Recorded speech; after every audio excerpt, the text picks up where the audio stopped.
Good morning, everybody. Welcome to India Today SoSouth and the 9th day of cracks in the Dravidian wall. Jawahar has briefly disappeared from the screen. Yeah, he's back. We are doing this with TR Jawahar, News Today's group editor. It's a Chennai-based news media organization. It's been there since 1980s. So far, we have, yesterday we spoke about how we will today talk about DMK and the Dravidian movement itself. Up till now, it might have looked like we are suggesting that the DMK is a passover, that Modi and Annamalai will just kind of push them aside and come into Tamil Nadu. That's not the intent of this program. DMK is a very formidable rival. Everybody appreciates that. So does Jawahar. Jawahar doesn't think at all in any other sense about it. So today we will discuss about the Dravidian movement and DMK in particular, because at this point in time, DMK seems to be a little listless, right? So Jawahar, with that, I'll hand it over to you for your opening remarks, and then take us through this entire 60, 70 years of history and what Annamalai and Modi are facing. Thank you, Rao, and my greetings to the viewers.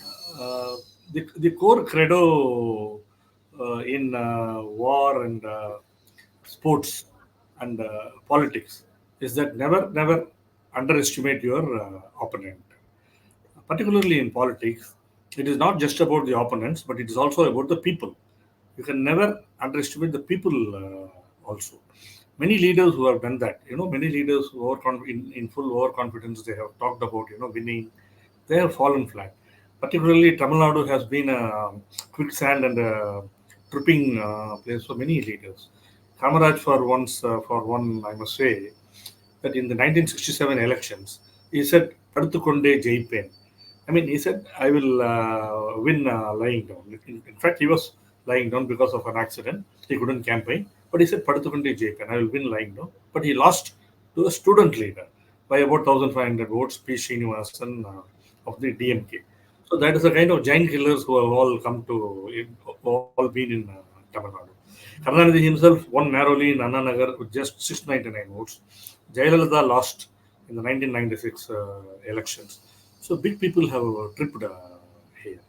So, we must never ever underestimate the opponents, and never ever underestimate the people also. We will never know the mind and mood of the people. That's the first opening statement I would like to make. Yes. So now from now, give us you've been through it when we discussed Periyar. I think we kind of clearly gave the foundations of the Dravidian movement and why it is so strong and why it has stood the test of times, right?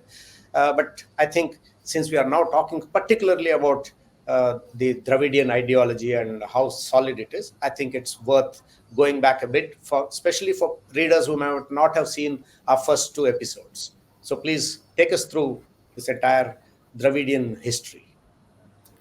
See, for all the ills that plague the nation today, I can draw a parallel and a precedent from the past in Tamil Nadu.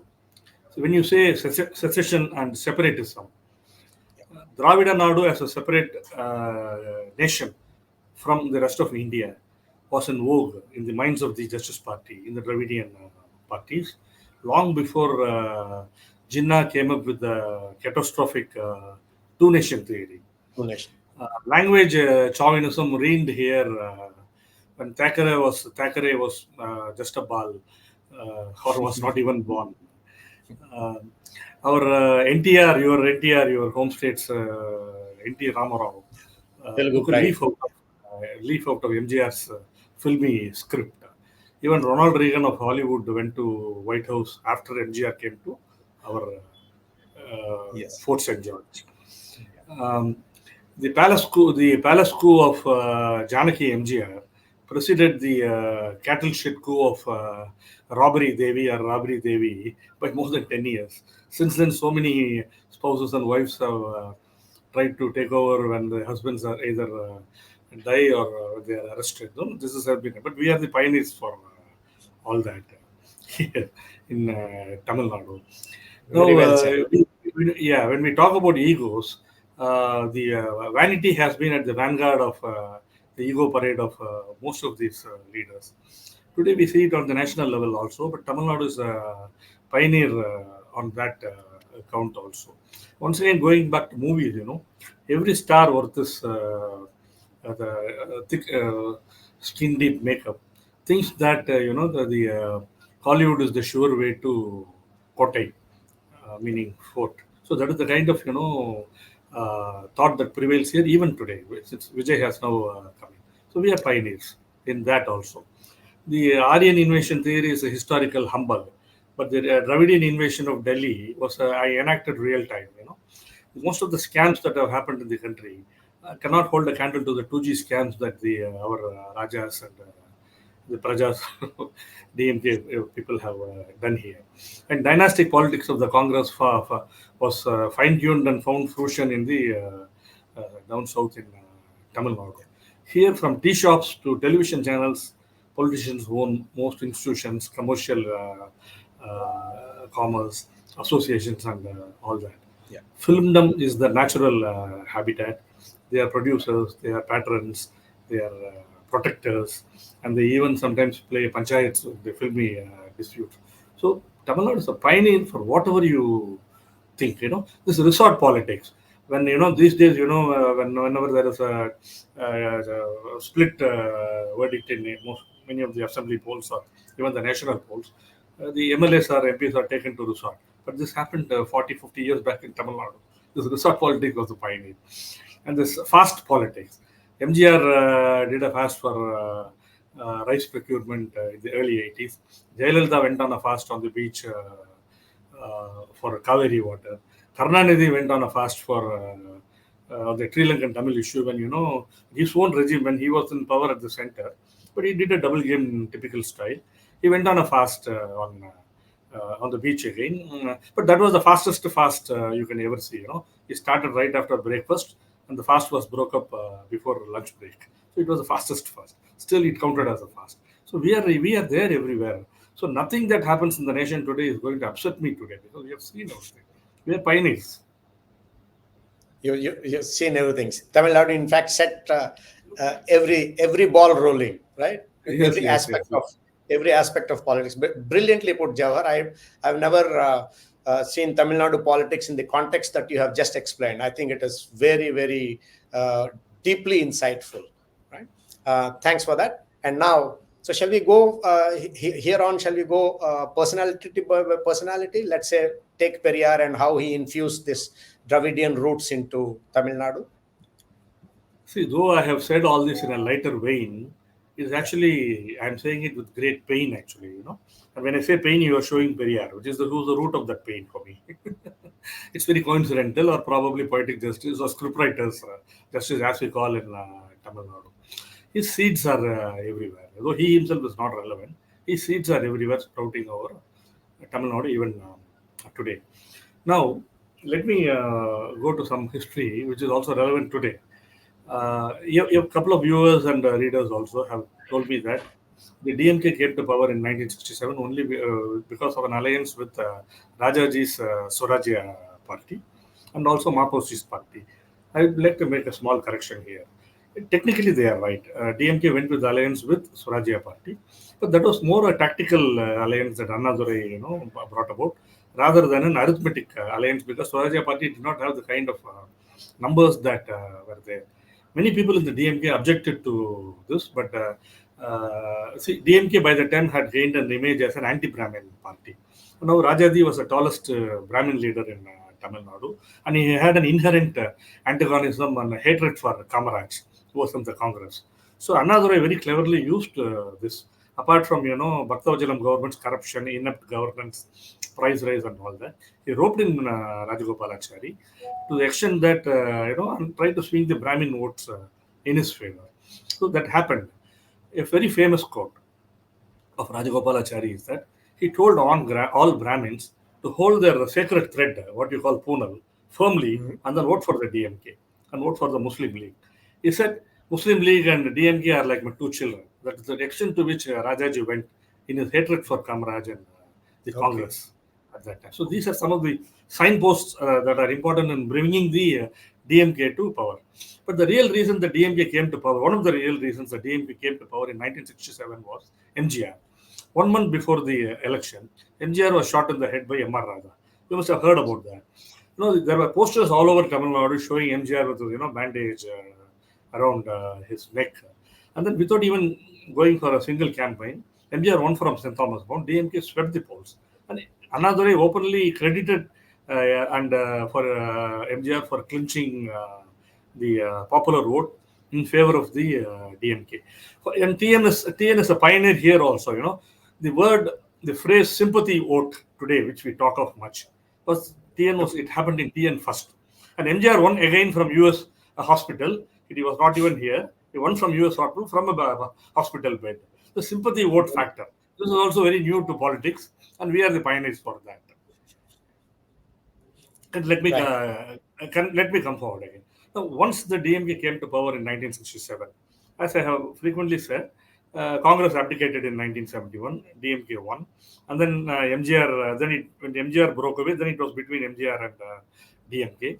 DMK's Karunanidhi waited out for MGR's death, and after 13 years, he came back to power in 1989 because the opposition was split between Jayalalitha, Janagi, and Congress. So DMK had a comfortable majority. Since then, DMK has been riding with the help of piggyback riders, pillion riders like Congress, Tamil Nadu Congress. DMK has been continuously in power. So the power has been alternating between DMK and ADMK. In Tamil Nadu's bipolar politics between DMK and ADMK, any change in the last 60 years has only led to status quo. This is a paradox. This is an oxymoron. Absolutely. But any change has led only to status quo here. That is the pathetic state of the state here. Yeah. Yeah. So, Jawahar, tell me if have I understood this right? Is Periyar and his politics? Is Periyar and his politics, the seeds that he sowed into this Dravidianism, is that responsible for the militancy, at least the verbal militancy in this Dravidian politics, and ready to explode kind of a nature of the politics? Would I be right? I'll make just a short statement on that. The seeds sowed by Periyar, landmines sowed by Periyar, are still vibrant. They can be, they can come to surface anytime. But this has not got nothing to do with Periyar as he is a forgotten person. Yes. He now lives in the countless statues that are all over the state. And Annamalai has promised that he will bring down all those statues. And so Periyar is right in front of Srirangam. The Perumal that he so hated. Periyar is right in front of Srirangam Maharashtra. Right. So but that kind of thing is over. But these people, invoke Periyar as and when they need it. So Periyar is no longer a force. The legacy that he has, created is still there. Whenever they see that there is a problem, they will invoke it. When they are power, they will never bring this. This is the kind of thing. It's a convenient handle for them, nothing more than that. Yeah. So what happened when power passed from, say, Periyar to Anna? How was the transition? Yeah. Anna, for all his trenchant rhetoric, was comparatively a moderate person. He was well-read. He was an intellectual by his own right. He could speak. Some of his speeches in Parliament are, fantastic. He even spoke in English in the US, and he humbled the Americans. He is such a powerful orator in both Tamil and English, and I do not know whether he knew Hindi. In fact, he wrote this Shivaji Kanda Hindu Samrajyam. It is called the Hindu Rashtra that Chhatrapati Shivaji founded. And Shivaji Ganeshan acted in the drama, and Periyar named Ganeshan Shivaji Ganeshan in that. So he was well versed with the history and mythology and all the other things of Puranas and everything. That is the reason why he used to tell everyone that they must read everything. They must read everything. Must be. And, they must read everything. They must read all subjects. He used to tell his people, only if you read everything, you will be able to criticize.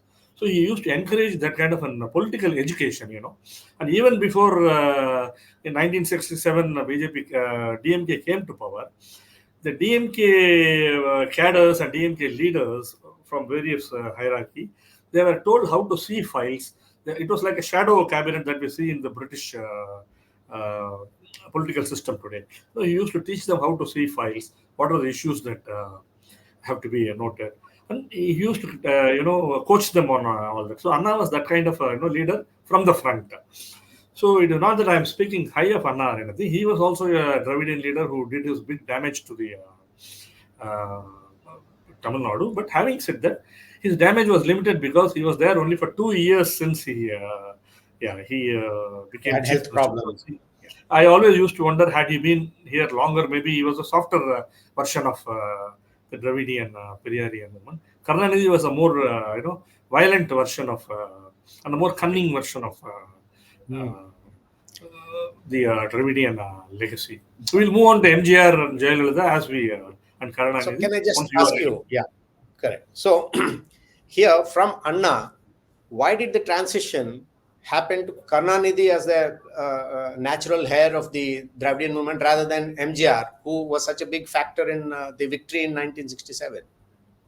When Anna passed away in 1969, MGR did not have much of political ambitions. He was more of a propaganda tool and a power. He did not have any political ambitions. Anna himself had only Nedunchezhiyan.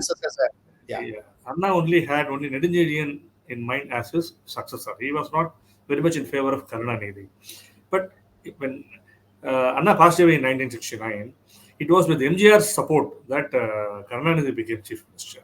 But within 3 years, they fell out because MGR wanted to know the accounts of the DMK. He was thinking that, and rightfully so, that they were all rigged, and so this thing, this corruption was happening. Can you dwell on the differences a little more? What happened between MGR and this was the basic thing, and there were ego issues also. But I would say that none of the Dravidian differences the Dravidian differences were hardly based on ideologies or anything. They were more based on personality clashes, and even worse, there are baser things that I would not like to dwell on. But there are more of personality clashes rather than ideology clashes. Okay. So MGR was thrown out, or he walked out in 1972, and since then it has been between MGR on one side and Karunanidhi on the other side, with Indira Gandhi and the center playing power politics between these two, just as the BJP has played power politics with the DMK, ADMK. History repeats. There's a saying that those who forget history are condemned to repeat it. BJP forgot that history, and then unfortunately it had to repeat the history by towing the ADMK line. Otherwise, 8 precious years have been lost since Jayalalitha's death, and the party is now struggling to make a mark in Tamil Nadu. But anyway, if you allow me, let me go back to MGR and Karunanidhi. Yes. Karunanidhi first. Karunanidhi, in my opinion, as I said, he was a very cunning person, but at the same time, one of the most brilliant minds in politics. Once again, like Annadurai, he was well read. He was a very powerful rhetorician and scriptwriter. What he lacked in charisma, he made it up with his powerful speeches and writings and exposition of the Dravidian ideology as he saw it. He was a trenchant anti-Brahmin, but he never took it beyond a point because he was very clever to keep it within bounds. Jayalalitha actually arrested the Shankaracharya. Karunanidhi, in all his years of anti-Brahminism, never touched a single big Brahmin head.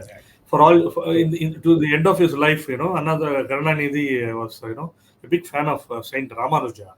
Actually, he in Kalaignar TV, he brought out a series on Ramanuja. Ramanuja was a great social reformer, and Karunanidhi took to him. He even initiated a Ramanuja award, and he promptly got the award for himself. These things happen here. Left hand gives it to the right hand. The son gives it to the Stalin gets the Karunanidhi award, and Anna award goes to. And these things are always there here. It doesn't go beyond the Harivalium Okay. network here. That's Yes. Interesting. I can't help being a little tiringly humorous, Right. black humor, some kind of Yes. black No, humor no, here. we can all So do coming with here, humor when we coming to speak on Karunanidhi, politics. I was talking to you, he to some extent used Indira Gandhi's emergency to his advantage, but finally he fell out with her and he was targeted by Indira Gandhi. And eventually, Indira Gandhi dismissed his government under Mm. Article 356 in 1976. Then the Sakaria Commission came in. Yeah. In fact, my father was an ardent supporter of MGR because he was against Karunanidhi. He was exposing all the scandals of the time. His writings used to sell till he was running an evening paper, and his writings used to sell till the early morning of the next day. People used to book the copy ahead. It Yeah. used to sell 5-6 lakhs those days. He was a pioneer of investigative journalism, and he had great risk to life, limb, and livelihood. We hardly used to see him in our house, TRR. So MGR's ADMK, many people used to say that your father's writings used to help MGR ADMK a lot. But personally, Karunanidhi had this knack of maintaining good relationship, that which even today Stalin does. For that matter, all of these Dravidian leaders, they will fight on the stage, but once they get out of the stage, they will go shoulder to shoulder with all of them. They will, or chummy chummy and bye bye thing, kind of thing. They are all good at maintaining public postures in a nice way. So whenever Karunanidhi writes an article in Mosoli, my father used to write in the evening, and late night at 9 o'clock, I used to pick the call, and it used to be Karunanidhi, and he will talk to my father regarding these two people will be exchanging as if they have never fought. So that is the kind of attitude Karunanidhi had. He was politically very savvy and was and maintained his public decency in a very very good manner. Despite my father's entire career was built on anti Karunanidhi writings, but when my father was very critically ill owing to cancer, and Karunanidhi Correct. attended my marriage, and Yeah. 4 days later, when my father passed away, Karunanidhi was the first to be at my house, and he issued a very beautiful Mm. statement. Nobody Right. does that. That kind So of what? political What? decency, Karunanidhi always had that. Also, Right. MGR. These people used to have this wonderful and Stalin. These people also always had this public decency. They maintained public postures and public relationships. They were very particular about maintaining all these things. So briefly, tell me about what was it that TRR was kind of ranged against DMK for? What was he writing? What was his stand? And then we will pass on to MGR, the phenomenon. Yeah, I'll make it. I don't want to make it, kind of very Briefly, personal, briefly. personal No, we ego should trip. understand what the Yeah. what he See, was trying to say. Yeah. my father was very instrumental in MGR coming out of DMK itself. And Mm. secondly, he was very instrumental in bringing Indira Gandhi and MGR together. Because at those times, media people were natural mediators also. Yeah. This politics and information media and entertainment media were all, completely conjoined twin sort things here. So there was nothing away from them. All of them were there. Adityanar of Dhanatandi was a minister in DMK government. So politics and media were always together. All media organizations, all political parties had a media with them.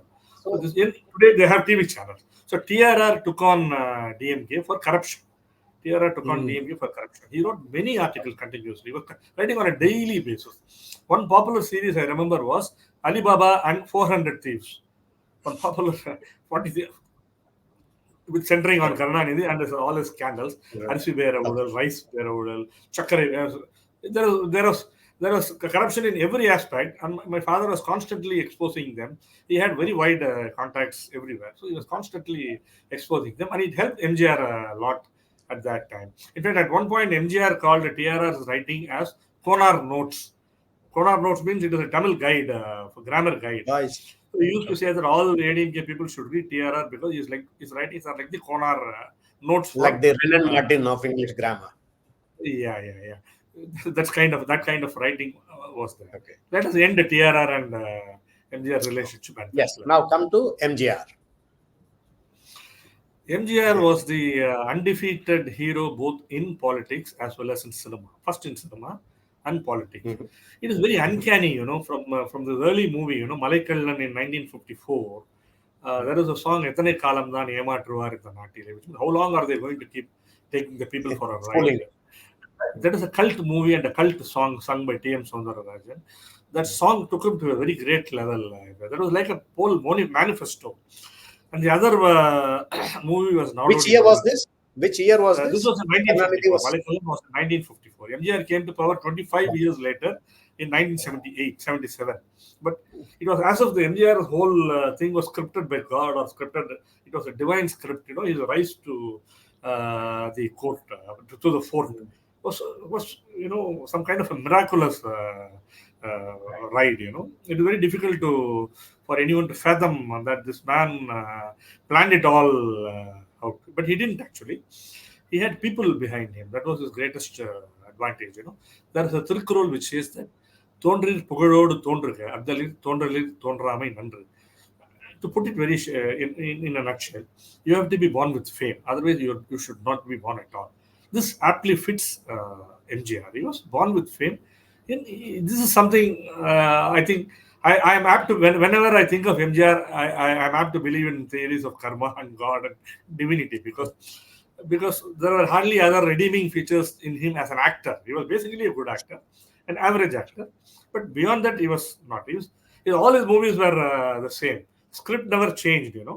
Social movies or historical movies, the basic script was the same. He was the good Samaritan saving damsels in distress from villains like P.S. Veerappa to Manohar to Nambiyar and everybody. He was always there at the right time at the right place. So he was like that. And his songs, songwriters, directors, music people.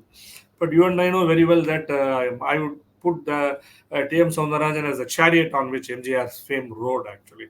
Because his last song in Madurai Meeta Sundarabandyan in 1978, after 24 years of Malaikallam, that's Thayagathin Sudandhariyame Engal, that was sung by T.M. Soundarajan.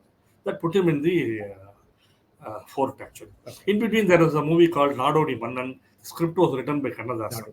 And it was a virtual manifesto for socialist manifesto, but it was a people's manifesto. And this man carried away and pulled off everything.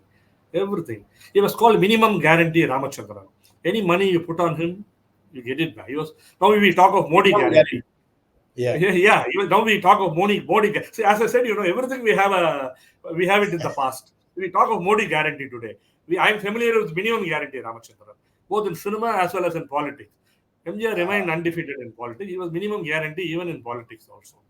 Okay. He was thrown out. He was dumped by Indira Gandhi after the debacle, Lok Sabha debacle in 1980. Brought home in 1980 within 4 months. But he fell ill again in 1984. He got elected. He passed away in 1987. He was not defeated even once in the Lok Sabha. Even God NTR fell. Lord Krishna and Lord Rama NTR fell. But MGR never fell from the pedestal. That was to the credit of MGR. But I have differences with him. He is a good Samaritan, did not have unleashed this liquor samrajya in Tamil Nadu. He could have very well, got away with liquor, but he didn't do it. And he could have done a lot more to the people that wholly trusted him, believed in him. But okay, that was MGR. He could get away with anything, Right. I have a question here. Today, when I look at the two parties, who are charioteers of the Dravidian movement in Tamil Nadu, which is ADMK and DMK, I see that DMK is as more what he calls a stronger identification with the Dravidian ideology, so-called ideology, right? All ideologies are very suspect these days, including Congress and Bharatiya Janata Party. What they profess and what they practice is completely different, right? So with the Dravidian politics, but even within that, we identify DMK as the stronger and more hardcore proponent of Dravidian ideology than the ADMK. So my question is, did that come from MGR's governance? Because MGR was not, I can't see MGR as this hardened Dravidian who had hatred for the nation, hatred for Hindi. I don't think he spoke about hatred for Hindi as much as, say, others would have spoken. Am I right, or have I got this wrong? Yeah, you're right, because I never read I have repeatedly said this. I never treat the ADMK as a Dravidian party at all. The ADMK is basically a personality party. It relied on the personality of MGR and then later on Jayalalitha. And even today, in fact, I'm very upset that the BJP is trying to appropriate Jayalalitha, which is not correct at all. Jayalalitha actually said that she will root out the BJP from Tamil Nadu, and she did do that in 2014. And she has told me personally many times that I hate the BJP from the bottom of the heart, and she did do that. Now, we see all the ADMK leftovers, debris in the BJP alliance. I'll come to that. So MGR was not a virulent Dravidian in the typical Periyar, and even Anna himself had diluted the Dravidian ideologies to some extent by going with Rajaji. Only Karunanidhi and his DMK carried on with the typical Dravidian so-called ideologies. MGR never, did all this anti-Hindi thing or anti-Brahmin thing. He never did that, and he was also a believer. He did not go with the anti-God. Anna himself had pulled the plug from Periyar by saying that one God, one humanity. Ondre kulam oruvane deva. So Anna himself had diluted that. When did he say this? He said it as early as before he came to power. Now, Anna completely switched many of his slogans, and then he was very particular about coming to power. Periyar was not in poll arena. So Anna wanted to bring the DMK into party politics, power politics. So MGR called his party Anna DMK. So which means he was more of he diluted that even more, and he was a regular visitor to the Mogambikai temple in Karnataka. I remember that. MGR was not anti-God or anti and all that. And even in his movies, there were many songs I could recall where கடவுள் இருக்கின்றார் அது உன் கண்ணுக்கு தெரிகின்றது. God is there but you can't see it. So these kind of songs were always there. ஒரு கடவுள் உண்டு ஒரு கொள்கை உண்டு. These kind of songs are always there, And instead of கடவுள் he used to say தலைவன் உண்டு, meaning both either you can even think of Anna or God. But he was putting it conveniently vague for people to interpret. But but for the DMK, ADMK, MGR fans, MGR was the God. And he even acted in a movie Lord Muruga when he was in the early time. MGR had done that. So MGR was not a trenchant critique of all the usual Dravidian, gymnastics that we all see everywhere. So you also said in one of the earlier episodes that because MGR appropriated Anna, DMK and Karunanidhi was left with nothing but to revive Periyar. So just tell us a little more about that. So this happened in 1973 when 1972 MGR walked away with Anna, and Periyar, Karunanidhi had no idols. Tamil Nadu politicians, they need a corpse and a tomb to do politics here. You take out a corpse and a tomb, they don't have any politics here. Even today, isn't it true of many parties? It is very morbid. It is very morbid, but that's how they do it. Even Shashikala, when she went to jail, she went all the way to Jayalalitha's tomb, and then she banged Jayalalitha's grave 3 or 4 times. People all joked, Amma is going to wake up and come at you. That kind of thing she did. They need a corpse and a tomb to do politics. They need dead persons. Or if they don't have dead persons, they will kill unsuspecting thonders or cadre, and then they will make a big thing out of it. As I have already told you, none of the cadre many cadre have died. No leader has ever died. The leaders will always put the head on the wrong track. The train does not come, and they will say that they put their head on the railway track for the sake of Hindi and Tamil and all that. So Karunanidhi appropriated Periyar. He had no choice. And when Periyar was alive, he built a statue of Periyar. The great iconoclast that Periyar was, he was full of glee and happiness when he saw his own statue coming up there. Eventually, he passed away conveniently for Karunanidhi, and Karunanidhi took up. But soon enough, the Dravidian cauldron, everything got mixed up, and so now you see Periyar and MGR, Karunanidhi, depending on 2 tracks. Now it has come to Udayanidhi here and Edapadi there. Yes. So BJP has no such icons in Tamil Nadu. All are taken here. Right. All are taken. There are not even corpses for them here. And another thing that Tamil Nadu gave national politics is the midday meal scheme, right? MGR's midday meal scheme was a master stroke, actually. It was a master stroke, and he put Jayalalitha in charge of the midday meal program.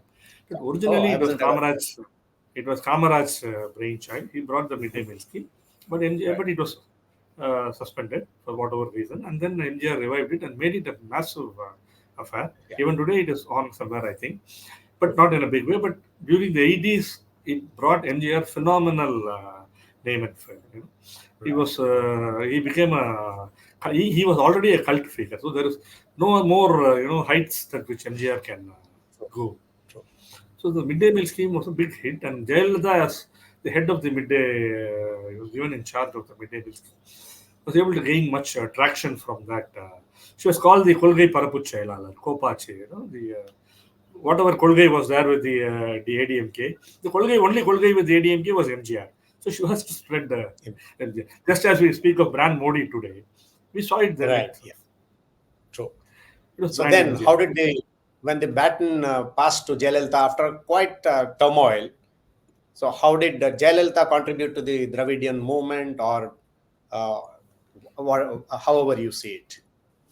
Jayalalitha had a very tough time stepping into MGR's shoes. It was not an easy task for her. We cannot take the credit of her, in fact, I would say. And Traumatic for her. Let me put it very, very bluntly. She was way smarter than MGR in every possible way. She inherited MGR's party. There were a lot of unseemly going on when the moment MGR passed away. She was pushed off the cortege of MGR. And then there was the assembly where her saris were pulled by the DMK people. So she used it to the hilt. She was basically a fine artist also.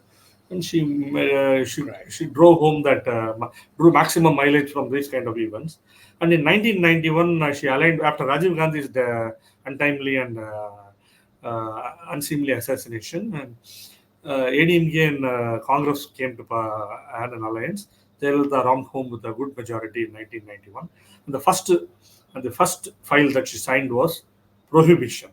Since then, the prohibition policy in Tamil Nadu has resembled the gait of a tippler, swinging back and forth. We'll come to it, and we have talked about it a lot. But she signed the first thing was the prohibition order. She herself withdrew it, and Shashikala owned one of the biggest distilleries of the time called Midas Distillery. DMK people had their own distilleries. So that is the distilled truth. You have the unadulterated falsehood, but this is the distilled truth is that this people were all not only owning Sara Ekarai or toddy shops, but they are also from the top. In corporate terms, we used to talk of backward integration, forward integration. In liquor, the things were all there, very corporatized setup. But to talk about Jayalalitha personally, I have the good fortune, I would say, of having a very intimate and close relationship with Jayalalitha, right from my teenage and all through the 80s when I was studying, doing my CA and ICWA. She has encouraged me a lot. She used to take personal interest in me a lot. And when she came to power in 1991, she encouraged me a lot. When I took over as the editor of News Today, she gave me a lot of support. But only thing is that I was not giving her the same kind of support that she expected, because it is very difficult to satisfy her. Whenever she has been out of power, she is my best friend. Whenever she is in power, I'm always we are at each other's neck. At one point of them, there were about 70 criminal defamation cases against me, and I used to meet her regularly. But she will withdraw those cases and say she has been very magnanimous in doing it because you are like my brother. I don't want to harass you. But still, next day she will file a case again, because even if we carry a statement of Karunanidhi or Moopanar or Vadapadi Ramamurthy, or even if we give more space to somebody else and a small space to Jayalalitha, she will not understand that. She did not get the point that I was running an evening paper, and so the earlier day statement will go into page 3, and the later statement will come into page 1. She cannot reconcile to that at all. And there are promptly other evening paper who used to put it promptly on. I don't want to name those papers, and pamper to her ego, but and put me in very bad light those times. But I had a very good personal rapport with her. In Tamil Nadu, these politicians had the knack of using state government advertisements to, bring down the newspapers to their control. It was a very shameful thing for me. people like us. Uh, I was a young newspaper entrepreneur with stars in my eyes and idealism, brimming with idealism. And when I realized that this is the kind of thing they do, I thought I should have as well gone abroad and do what all my friends were doing. But it was already too late for me at that. But Jayalalitha, in fact, even told me that you should have done that. Why are you struggling here? She used to take a lot of personal interest in me and my family and other things. Besides hitting me with while my back is visible to her. Yeah. She did both.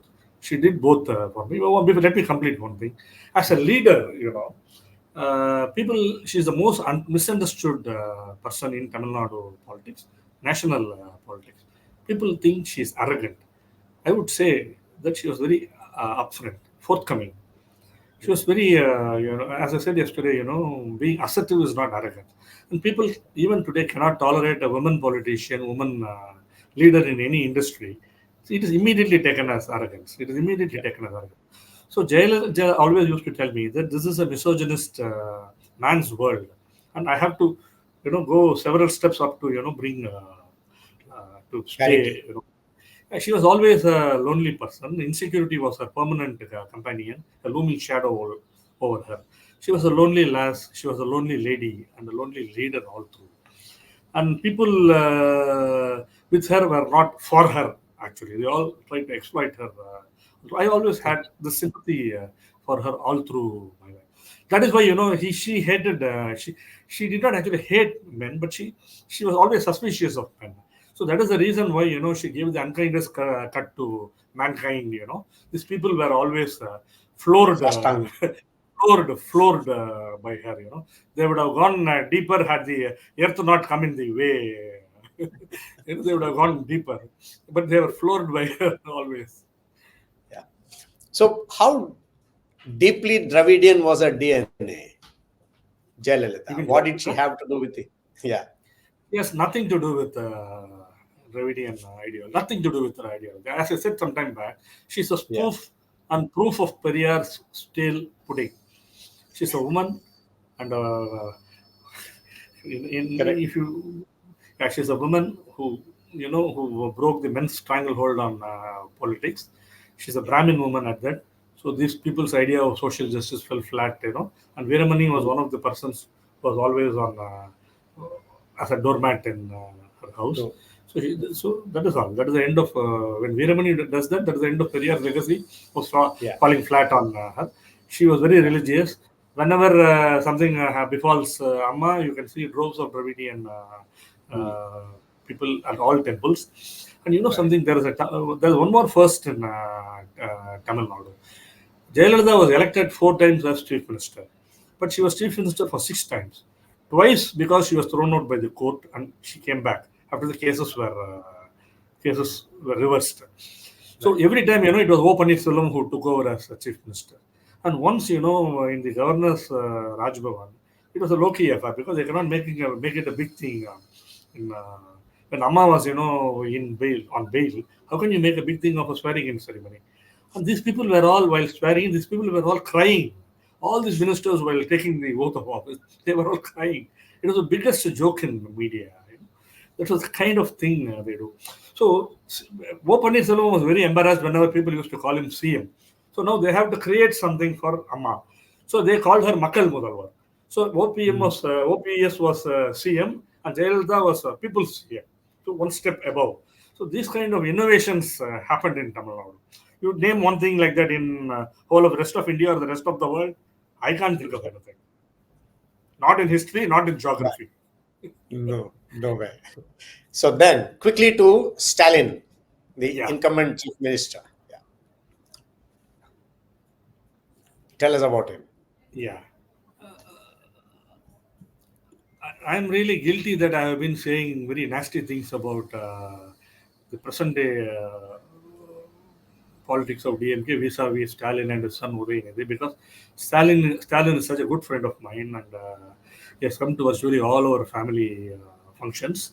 Not only Stalin, all his ministers, even Kanimudi, they all attend our family functions, just like Karunanidhi did. My angst against Stalin is the more ideological and the more the assisted we need a relief from this change leading to status quo kind of thing. Stalin is a very fine person, not given to the kind of rhetoric, ugly rhetoric that his father was known for, or Periyar and Anna were known for. Stalin is not. He was very moderate.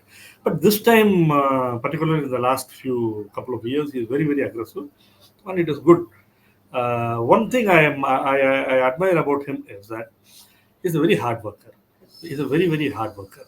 And I support Stalin for one reason. It could have been worse for Tamil Nadu had Alagiri been the choice of Karunanidhi.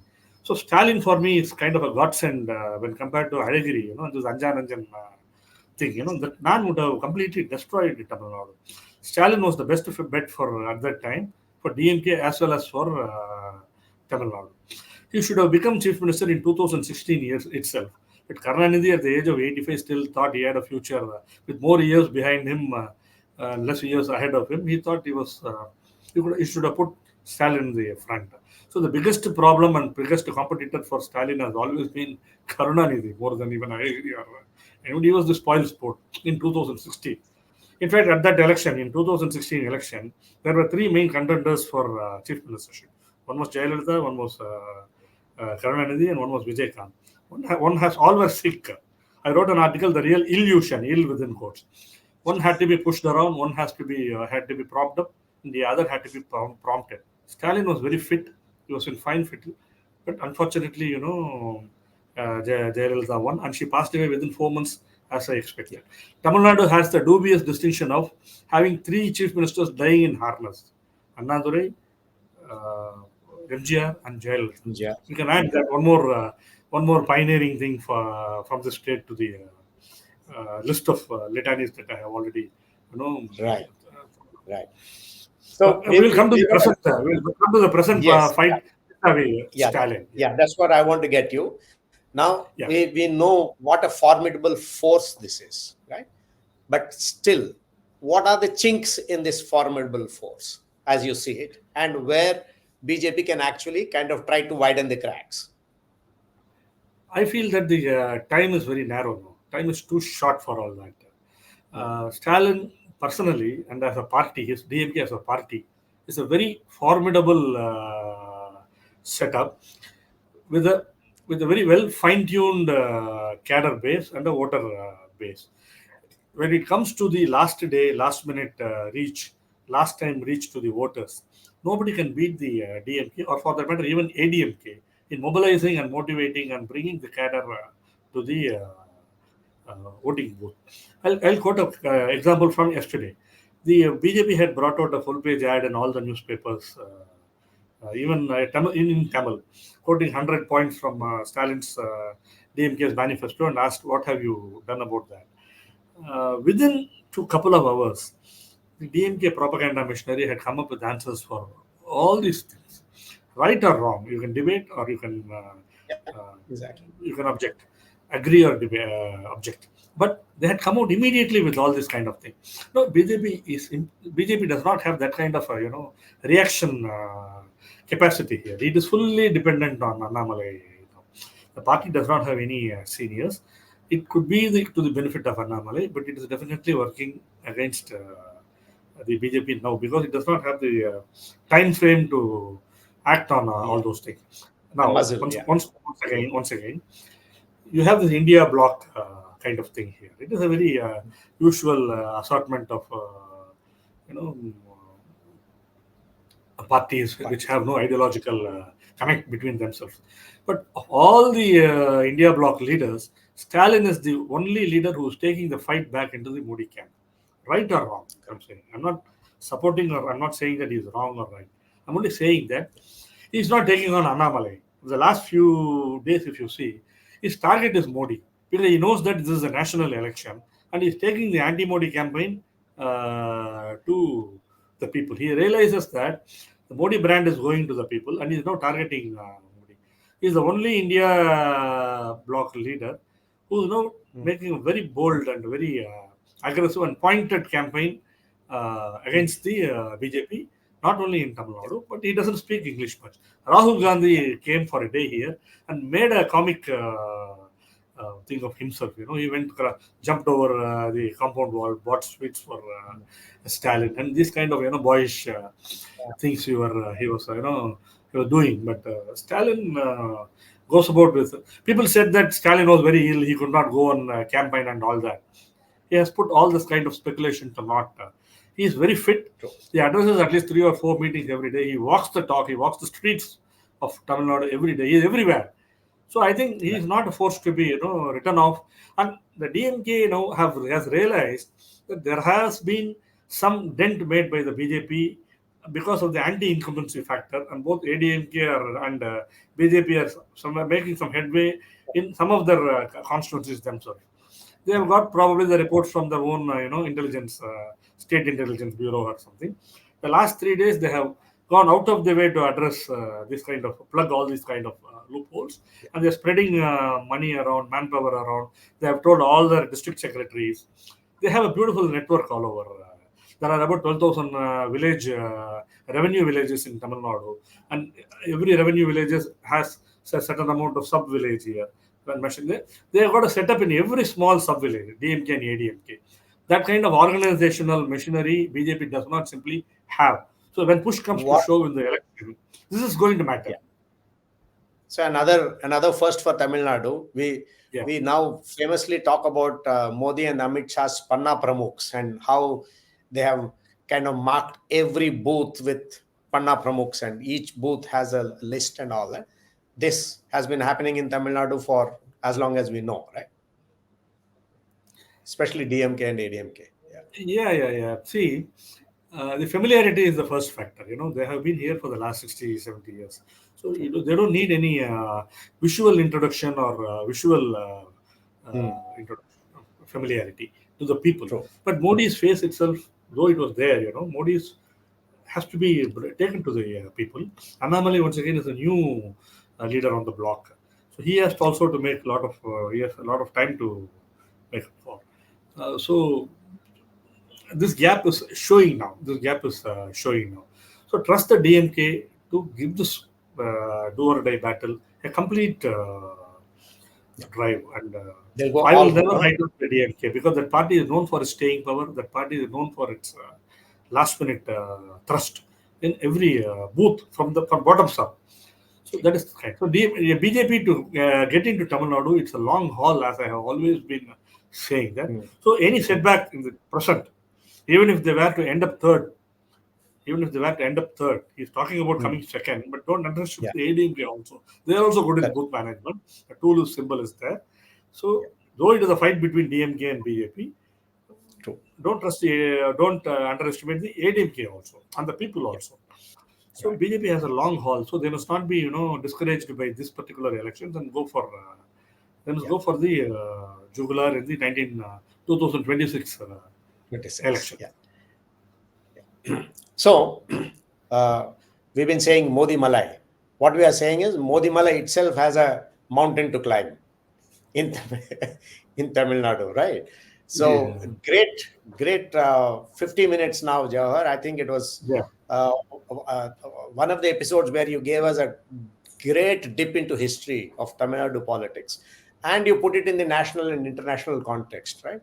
Thank you very much for that. If you want to say anything more in conclusion, just quickly do that, and we can close. I can only repeat my cliched saying that voters come and go, but these leaders stay.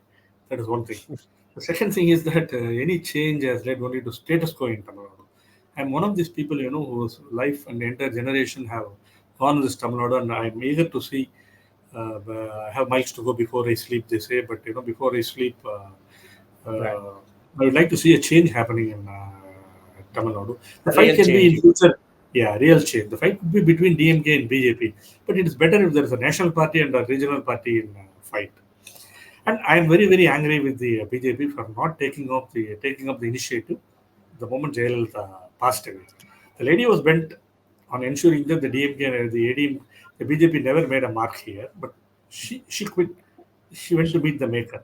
BJP should have. And see what they are doing with bringing in Dinakaran into the. It's quite. That is a very bad thing to do. Totally inexplicable. He is part of the lethal legacy that Jayalalitha left behind. I don't know what Dinakaran can bring to the table. Probably he can bring something under the table. That is what Dinakaran is notorious for. He was in Tihar jail for bribing poll Correct. officials. This kind of Correct. person, have him on your side. So that is not Yeah. proper. So that Yeah. is a bad thing. So, Yeah, eyesore. for all the moral ground standing that BJP does about how clean we are and corruption free and no family politics, is that they do all this, and these are so inexplicable. Dinakaran, for example, and then in Karnataka, you say dynasty politics. The party president there is Yedurappa's son, right? So yeah, there are inexplicable things. That obviously it's politics, we understand, but Dinakaran, I think it's It's a quite big, yeah. It's it's a big eyesore for me when I say that a crusader like Annamalai is standing shoulder to shoulder with Dinakaran and saying yeah, that tomorrow the entire ADMK will come with Dinakaran. You want to eradicate ADMK, and he yeah, says that the entire ADMK will come with Dinakaran. So this correct. is a kind of contradiction that is there. I think they should check. Annamalai's yeah, Annamalai's vow is to eliminate money out of elections, and is standing next to Dinakaran and kind of campaigning for Dinakaran, which, well, we understand politics makes strange bedfellows, but this is too strange. The Radhakrishnan Nagar assembly elections were countermanded in 2017 for electoral malpractices by Dinakaran, actually. Yeah, exactly. So Yeah, this is the kind of person you have in your midst. yeah. I think that Look, was a very it's bad mistake by the yeah, yeah. BJP. And it's a Credibility very gap. bad shortcut. Yeah, it's a very bad shortcut BJP has taken in this election. Anyway, thank you, Jawahar. Fantastic day today. I loved it. Hope viewers, you also liked it. Please tell us in our comments. Thank you, Jawahar. Thank you, Rob.